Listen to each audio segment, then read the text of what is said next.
Test results from the Cancer Society are back, and guess what? My procedures to remove the precancerous cells didn't work. So I gotta decide what surgery I want next. Should we put them in a hat and like pick it out or what? HPV is like fucking deep inside me, I found out, because I got a pap smear that showed low grade abnormal cells, and then I got another pap smear that showed high grade abnormal cells. So then I was supposed to get a colposcopy, and they were gonna take a biopsy to like make sure before they decide if they wanted to do a leap and cut it off. But we were like, fuck it, let's skip that step and just put me under and do a leap because I have really bad pelvic pain.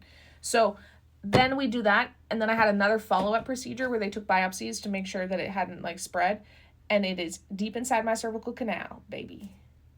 So the options are like to go in there and fucking cut a cone out of it like I'm a goddamn ice cream, baby. Or that means it could not work and I'd have to keep doing it again and again and again.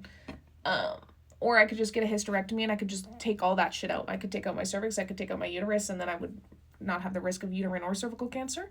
And then we just tie my pussy up at the top, which increases the likeliness that my pussy will just fall out of itself. And also that I'll have to change my last name to Jessica Dries because my pussy is not going to be a wop no more.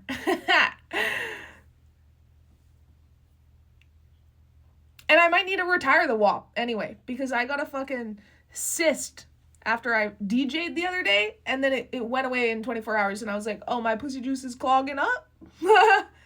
We're turning 30 and we're really shutting down the factory over here. What's going on? And there's like a 40 to 60% chance if you have Ehlers-Danlos syndrome and you get a hysterectomy that your uterus is going to fall out. No, it's removed. Your bladder is going to fall. And then people can get urinary incontinence and need to wear like diapers all the time, which pretty much every woman in my family has.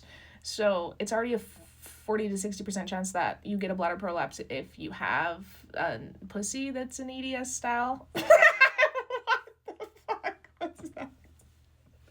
A pussy that's an EDS style is great. So when we counter in the fact that I have a bunch of family members who don't have EDS that still got bladder prolapse, like it's not looking good for me, sis. So I don't know, can I, like, the problem is sometimes they'll go in and they'll take ligaments to like hold people's bladders up, but sometimes with EDS the doctors say that they like are going to like pull ligaments to like attach them to shit, and they're trying to sew through it, and it's like trying to fucking put stitches in Jello.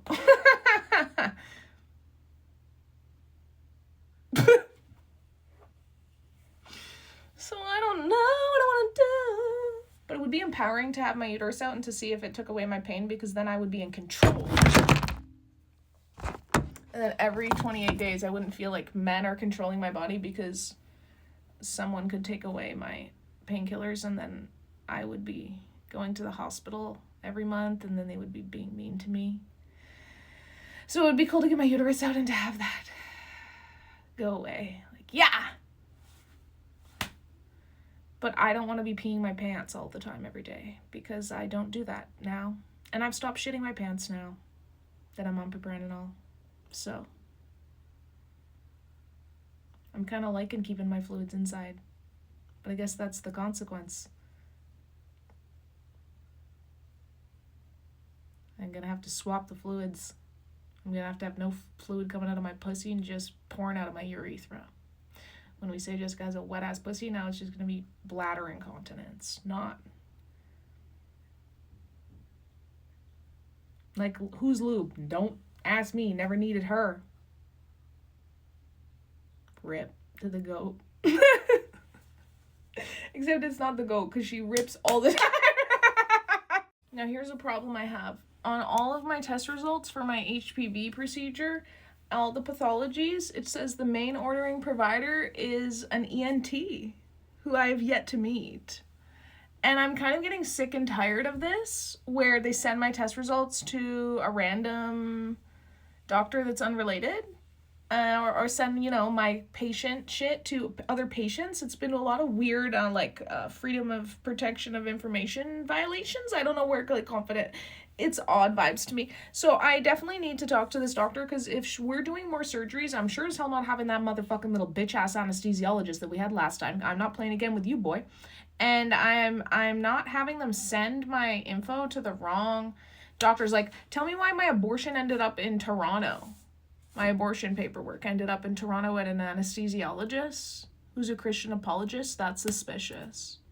Why did I get a call, hey, Jessica, you have a defecography tomorrow? And then I'm like, what the fuck? Oh, shit, okay. And they were like, we sent you confirmation. I was like, no, you didn't. And then I show up, and there's another random girl named Jessica Wetstein there who got all my confirmation information. And then when I told you this was happening and I was concerned and asked if you saw her ID, because it could be someone impersonating me, they just called it out in front of us. I was like, this is dangerous. What the fuck are you doing? And then, just a couple weeks ago, they called me again.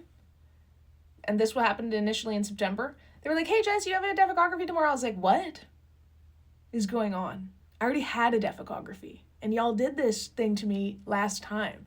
So I'm concerned what's going on with, like, whose information are you sending my stuff to? Because who is this doctor ordering this procedure? And they were like, Dr. Pang. I'm like, okay, well, that's my doctor. And what is the birthday? And what is the health number? What is the address? What is the everything on this file? And she read out my shit. So I'm like, you sent the confirmation to a different Jessica Wetstein, and she's going to be showing up tomorrow, just so you know. And now we're sending all my HPV results to an ENT. And, like, if we wanted to include him on the order, that's fine, because I'm going to an ENT who I want to look for HPV lesions in my throat. But he's not the ordering provider. Why does this keep happening? I don't like it. I feel... I'm not going to throw that word around lightly. But I can't have that anesthesiologist again. I will not have another anesthesiologist giving me deep sedation with a tube. Unnecessary risk of perforation and dental damage. I'm not playing games with you, brother. If you disagree, that's fine, but you're going to have to write me a convincing argument considering 3 other anesthesiologists have disagreed with you, and you have given me no reason to believe that what you're saying is correct. I also got the results from my EMG back that I requested, and it's funny because I told the doctor that I had gotten a needle, an IV, during a colonoscopy, and they shanked me in the nerve when they did it, and I was having, like, nerve problems and pain in my left forearm for, like, 6 months. And she told me, like, yeah, the results showed I have no nerve issues at all, but I have, like, compression, like, my blood supply is getting cut off when I lift my arms up, so I have thoracic outlet syndrome. And then when I read her results in her report, I have slowed conduction in my left forearm. And slowed nerve conduction in my left forearm. What the fuck? I knew it. I was right. And there was, what else was there? But it was suggestive of arterial TOS, not neurogenic TOS. And I got the vascular report that was suggestive of the same thing. But I had some people reach out to me and tell me that the information that doctors have access to on thoracic outlet syndrome isn't the most accurate. So I need to figure out what that website is and cross-reference my results with that website's. Because there was something saying that if you've never had blood clots in your arms, then you can't have arterial TOS. Like, that's like the diagnostic. And that neurogenic thoracic outlet syndrome can cause people to have reduced blood flow to their arms.